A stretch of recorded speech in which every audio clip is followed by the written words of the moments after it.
Hello മക്കളെ, welcome back to Xylem learning. It's me റിമാമസ് ആണ്. മക്കളെ, പീപ്പിൾ ബൈ ദ പീപ്പിൾ, ജനങ്ങളാൽ എന്ന് പറയുന്ന ആ ഒരു ചാപ്റ്ററിൽ വളരെ ഇമ്പോർട്ടന്റ് ആയിട്ട് നിങ്ങൾ പഠിക്കേണ്ട ഒന്നാണ് നമ്മുടെ ഡെമോക്രസിയുടെ രണ്ട് തരങ്ങൾ. ഏതൊക്കെയാണ്? 2 ടൈപ്സ് ഓഫ് ഡെമോക്രസി ഉണ്ട്. അത് ഏതൊക്കെയാണെന്നുള്ളത്. ഏതൊക്കെയായിരുന്നു? Direct democracy and indirect democracy. നിർബന്ധമായിട്ടും എന്റെ മക്കൾ പഠിച്ചു പോകണം കേട്ടോ. ഓക്കെ, ആദ്യം തന്നെ നമുക്ക് ഡയറക്റ്റ് ഡെമോക്രസി. എന്താണ് ഡയറക്റ്റ് ഡെമോക്രസി? നമുക്കറിയാം എന്താണ്. യെസ്, അവിടെ ജനങ്ങൾക്ക് എന്താണ്, നേരിട്ട് എന്താണ്, അഡ്മിനിസ്ട്രേറ്റീവ് മാറ്റേഴ്സിൽ എന്താണ് നമുക്ക് പങ്കെടുക്കാം, അല്ലെങ്കിൽ നമുക്ക് നമ്മുടെ ഡിസിഷൻസ് പറയാം. ഓക്കെ, അതായത് എന്താണ്, ലൈക് ഗ്രാമസഭ. ഓക്കെ, നിങ്ങൾ കേട്ടിട്ടുണ്ടാവുമല്ലോ ഗ്രാമസഭ. അപ്പൊ ഗ്രാമസഭ ഇതിനുള്ള ബെസ്റ്റ് എക്സാമ്പിൾ ആണ് കേട്ടോ. അതായത് ജനസംഖ്യ കുറഞ്ഞ രാജ്യങ്ങളിൽ സാധ്യമാകുന്നു, അഥവാ possible in less populated countries. അതായത് ജനസംഖ്യ കുറഞ്ഞ രാജ്യങ്ങളിലാണ് ഇത്തരത്തിലുള്ള ഒരു ഡയറക്റ്റ് ഡെമോക്രസി നമുക്ക് കറക്റ്റ് ആയിട്ട് നടക്കാൻ പറ്റാം. അതുപോലെ എന്താണ്, ഒരു ചെറിയ താരതമ്യേന ഭൂവിസ്തൃതി കുറഞ്ഞ പ്രദേശങ്ങൾക്കാണ് എന്താ ഏറ്റവും കൂടുതൽ അഭികാമ്യമായത് ഡയറക്റ്റ് ഡെമോക്രസി തന്നെയാണ്. നമ്മുടെ ഗ്രാമസഭകളിലേക്കൊക്കെ എന്താണ്, അതൊക്കെ ഏറ്റവും കൂടുതൽ എന്താണ്, ആളുകൾ കുറവുള്ള സ്ഥലങ്ങളിലാണ് എന്താ നടക്കുന്നത് അല്ലെ. അപ്പൊ ഡയറക്റ്റ് ഡെമോക്രസി അത്തരമൊരു സംവിധാനമാണ്. അതുപോലെ people participate directly in the administrative affair. അതായത് എന്താണ്, ഭരണകാര്യങ്ങളിൽ ജനങ്ങൾക്ക് നേരിട്ട് പങ്കാളികളാവാം. നമുക്ക് നമ്മുടെ അഭിപ്രായങ്ങൾ അവിടെ വിളിച്ചു പറയാം. കാരണം നമുക്ക് ഡയറക്റ്റ് ഇൻവോൾവ്മെന്റ് ഉണ്ട് അല്ലെ.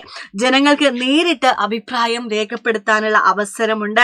People have the opportunity to directly express their opinions. നമ്മുടെ ഒപ്പീനിയൻസ് അവിടെ ഡയറക്റ്റ് ആയിട്ട് എന്താണ് എക്സ്പ്രസ് ചെയ്യാനുള്ള റൈറ്റ് എന്താണ്, അല്ലെങ്കിൽ എക്സ്പ്രസ് ചെയ്യാം. എവിടെ? നമ്മുടെ ഡയറക്റ്റ് ഡെമോക്രസിയിൽ. ഓക്കെ, അതായത് പ്രത്യക്ഷ ജനാധിപത്യത്തിൽ തീരുമാനം എടുക്കുന്നതിൽ ജനങ്ങൾക്ക് എന്താണ് നേരിട്ട് പങ്കിടേണ്ട ഡിസിഷൻ മേക്കിംഗ് റൈറ്റും എന്താണ് ഇവിടെ ഡയറക്റ്റ് ഡെമോക്രസിയിലുണ്ട്.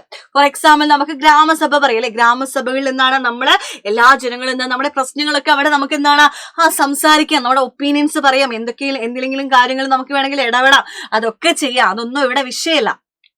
പക്ഷേ ഇൻഡയറക്റ്റ് ഡെമോക്രസി അങ്ങനെയല്ല.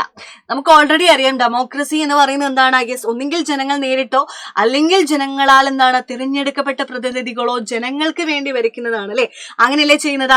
പക്ഷെ ഇവിടെ എന്താ ചെയ്യുന്നത് വെച്ചാൽ ഇൻഡയറക്റ്റ് ഡെമോക്രസി എന്ന് പറയുന്ന സമയത്ത് അവിടെ ജനങ്ങൾ തിരഞ്ഞെടുക്കപ്പെട്ട പ്രതിനിധികളാണ് എന്താ ഇൻഡയറക്റ്റ് ഡെമോക്രസിയിൽ ഭരിക്കുക കേട്ടോ. എക്സിസ്റ്റിംഗ് കൺട്രീസ് വിത്ത് ഹ്യൂജ് പോപ്പുലേഷൻ ആണ്. ജനസംഖ്യയും ഭൂവിസ്തൃതിയും കൂടിയ രാജ്യങ്ങൾക്കാണ് എന്താ ഇത് അഭികാമ്യമായിട്ടുള്ളത്. ജനങ്ങളുടെ പ്രതിനിധികൾ ജനങ്ങൾക്ക് വേണ്ടി ഭരണം നടത്തുന്നു. അവർ representatives govern on behalf of the people. Okay, behalf of the people. അതായത് എന്താണ്, യെസ്, ജനങ്ങളുടെ പ്രതിനിധികളാണ് എന്താ ജനങ്ങൾക്ക് വേണ്ടി എന്ത് ചെയ്യുന്നത്, ഭരണം നടത്തുന്നത് എന്നുള്ള കാര്യം നിങ്ങൾ മറന്നു പോകണ്ട കേട്ടോ.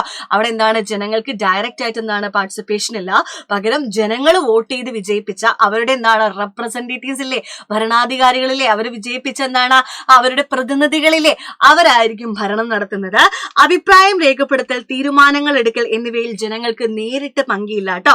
People do not have direct involvement in expressing opinions of making decisions. അവിടെ എന്താണ് ഡിസിഷൻസ് എടുക്കാനും അതുപോലെ ഒപ്പീനിയൻസ് പറയാനും ജനങ്ങൾക്ക് നേരിട്ട് എന്താണ് പോയി പറയാൻ പറ്റൂല.